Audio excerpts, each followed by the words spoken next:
അദ്ധ്യായം 11. ലാസറിൻ്റെ മരണം. ലാസർ എന്നു പേരായ ഒരുവൻ രോഗബാധിതനായി.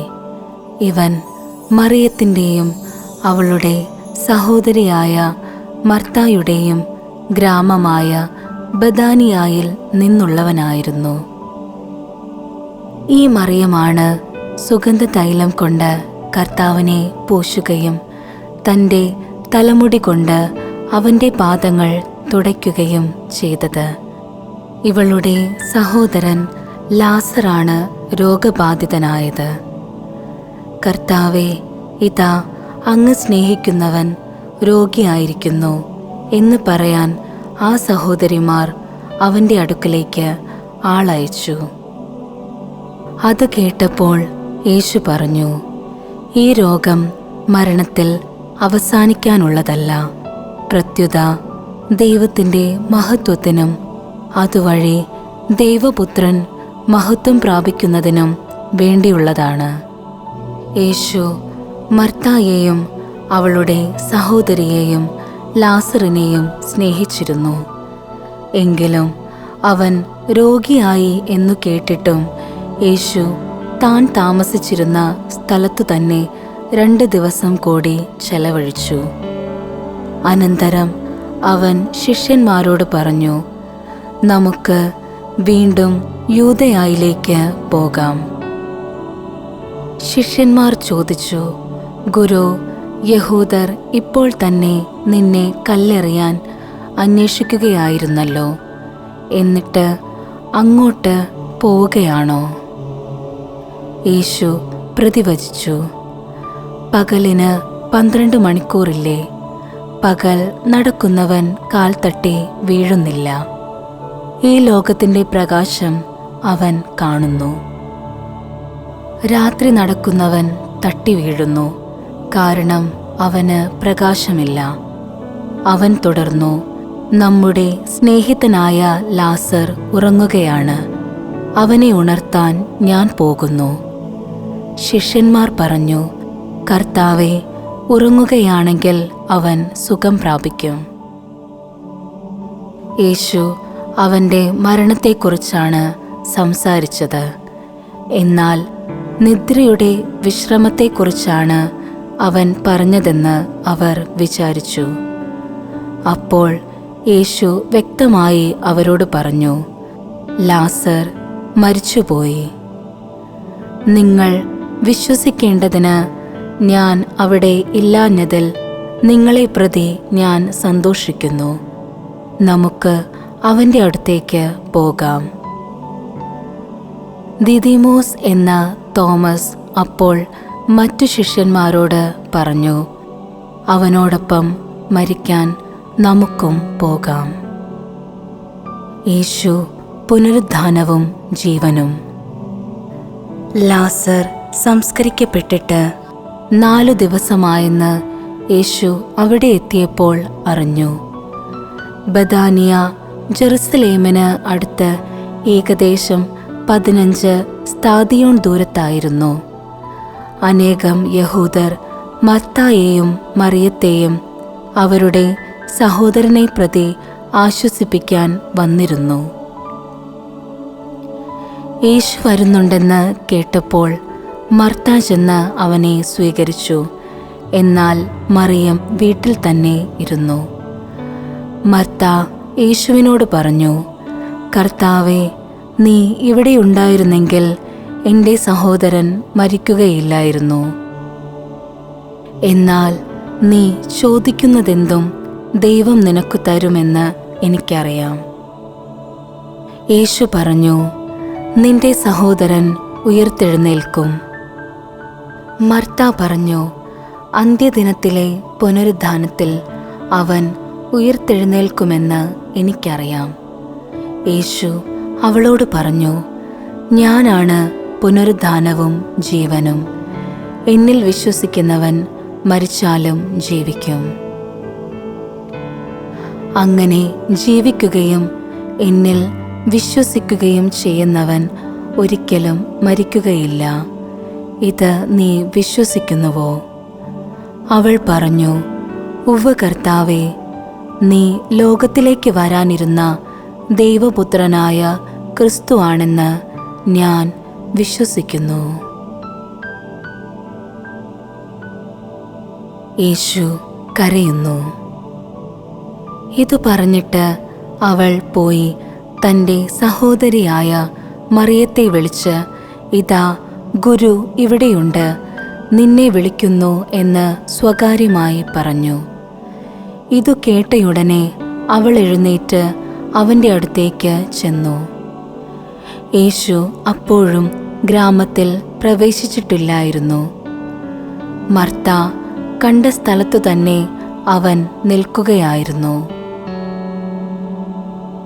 മറിയം തിടുക്കത്തിൽ എഴുന്നേറ്റ് പുറത്തേക്ക് പോകുന്നത് കണ്ട് വീട്ടിൽ അവളെ ആശ്വസിപ്പിച്ചുകൊണ്ടിരുന്ന യഹൂദർ അവളെ അനുഗമിച്ചു.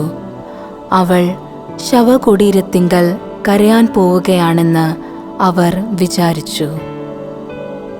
മറിയം യേശു നിന്നിരുന്നിടത്ത് വന്ന് അവനെ കണ്ടപ്പോൾ കാൽക്കൽ വീണു പറഞ്ഞു, കർത്താവേ, നീ ഇവിടെ ഉണ്ടായിരുന്നെങ്കിൽ എൻ്റെ സഹോദരൻ മരിക്കുമായിരുന്നില്ല. അവളും അവളോട് കൂടെ വന്ന യഹൂദരും കരയുന്നത് കണ്ടപ്പോൾ യേശു ആത്മാവിൽ നെടുവീർപ്പിട്ടുകൊണ്ട് അസ്വസ്ഥനായി ചോദിച്ചു, അവനെ അടക്കിയിരിക്കുന്നത് എവിടെയാണ്? അവർ അവനോട് പറഞ്ഞു, കർത്താവേ, വന്നു കാണുക. യേശു കണ്ണീർ പൊഴിച്ചു. അപ്പോൾ യഹൂദർ പറഞ്ഞു, നോക്കൂ, അവൻ എത്രമാത്രം അവനെ സ്നേഹിച്ചിരുന്നു. എന്നാൽ അവരിൽ ചിലർ പറഞ്ഞു, അന്ധൻ്റെ കണ്ണു തുറന്ന ഈ മനുഷ്യന് ഇവനെ മരണത്തിൽ നിന്ന് രക്ഷിക്കാൻ കഴിയുമായിരുന്നില്ലേ? ലാസറിനെ ഉയർപ്പിക്കുന്നു. യേശു വീണ്ടും നെടുവീർപ്പിട്ടുകൊണ്ട് ശവകുടീരത്തിങ്കൽ വന്നു. അത് ഒരു ഗുഹയായിരുന്നു. അതിന്മേൽ ഒരു കല്ലും വച്ചിരുന്നു. യേശു പറഞ്ഞു, ആ കല്ലെടുത്തു മാറ്റുവിൻ. മരിച്ചയാളുടെ സഹോദരിയായ മർത്ത പറഞ്ഞു, കർത്താവേ, ഇപ്പോൾ ദുർഗന്ധം ഉണ്ടായിരിക്കും. ഇത് 4-ാം ദിവസമാണ്. യേശു അവളോട് ചോദിച്ചു, വിശ്വസിച്ചാൽ നീ ദൈവമഹത്വം ദർശിക്കുമെന്ന് ഞാൻ നിന്നോട് പറഞ്ഞില്ലേ? അവർ കല്ലെടുത്തു മാറ്റി. യേശു കണ്ണുയർത്തി പറഞ്ഞു, പിതാവേ, അങ്ങൻ്റെ പ്രാർത്ഥന ശ്രവിച്ചതിനാൽ ഞാൻ അങ്ങേക്ക് നന്ദി പറയുന്നു. അങ്ങ് എൻ്റെ പ്രാർത്ഥന എപ്പോഴും ശ്രവിക്കുമെന്നും എനിക്കറിയാം. എന്നാൽ എന്നെ അയച്ചത് അവിടുന്നാണെന്ന് ചുറ്റും നിൽക്കുന്ന ജനം വിശ്വസിക്കുന്നതിനു വേണ്ടിയാണ് ഞാനിത് പറയുന്നത്. ഇതു പറഞ്ഞിട്ട് അവൻ ഉച്ചത്തിൽ പറഞ്ഞു, ലാസറേ, പുറത്തു വരുക. അപ്പോൾ മരിച്ചവൻ പുറത്തു വന്നു. അവൻ്റെ കൈകാലുകൾ നാടകൾ കൊണ്ട് ബന്ധിക്കപ്പെട്ടും മുഖം തുണി കൊണ്ട് ആവരണം ചെയ്യപ്പെട്ടുമിരുന്നു. യേശു അവരോട് പറഞ്ഞു, അവൻ്റെ കെട്ടുകൾ അഴിക്കുവിൻ, അവൻ പോകട്ടെ. യേശുവിനെ വധിക്കാൻ ആലോചന. മറിയത്തിൻ്റെ അടുക്കൽ വന്നിരുന്ന യഹൂദരിൽ വളരെ പേർ അവൻ പ്രവർത്തിച്ചതു കണ്ട് അവനിൽ വിശ്വസിച്ചു. എന്നാൽ അവരിൽ ചിലർ ചെന്ന് യേശു പ്രവർത്തിച്ച കാര്യങ്ങൾ ഫരിസേയരോട് പറഞ്ഞു. അപ്പോൾ പുരോഹിത പ്രമുഖന്മാരും ഫരിസേയരും ആലോചനാ സംഘം വിളിച്ചുകൂട്ടി പറഞ്ഞു, നാം എന്താണ് ചെയ്യേണ്ടത്? ഈ മനുഷ്യൻ വളരെയധികം അടയാളങ്ങൾ പ്രവർത്തിക്കുന്നല്ലോ. അവനെ നാം ഇങ്ങനെ വിട്ടാൽ എല്ലാവരും അവനിൽ വിശ്വസിക്കും. അപ്പോൾ റോമാക്കാർ വന്ന് നമ്മുടെ വിശുദ്ധ സ്ഥലത്തെയും ജനത്തെയും നശിപ്പിക്കും. അവരിൽ ഒരുവനും ആ വർഷത്തെ പ്രധാന പുരോഹിതനുമായ കയ്യഫാസ് പറഞ്ഞു, നിങ്ങൾക്ക് ഒന്നും അറിഞ്ഞുകൂടാ. ജനം മുഴുവൻ നശിക്കാതിരിക്കാനായി അവർക്ക് വേണ്ടി ഒരുവൻ മരിക്കുന്നത് യുക്തമാണെന്ന് നിങ്ങൾ മനസ്സിലാക്കുന്നുമില്ല. അവൻ ഇത് സ്വമേധയാ പറഞ്ഞതല്ല. പ്രത്യുത ആ വർഷത്തെ പ്രധാന പുരോഹിതൻ എന്ന നിലയിൽ ജനത്തിനു വേണ്ടി യേശു മരിക്കേണ്ടിയിരിക്കുന്നുവെന്ന് പ്രവചിക്കുകയായിരുന്നു. ജനത്തിനു വേണ്ടി മാത്രമല്ല, ചിതറിക്കിടക്കുന്ന ദൈവമക്കളെ ഒരുമിച്ച് കൂട്ടുന്നതിനു വേണ്ടിയും. അന്നു മുതൽ അവനെ വധിക്കാൻ അവർ ആലോചിച്ചു കൊണ്ടിരുന്നു.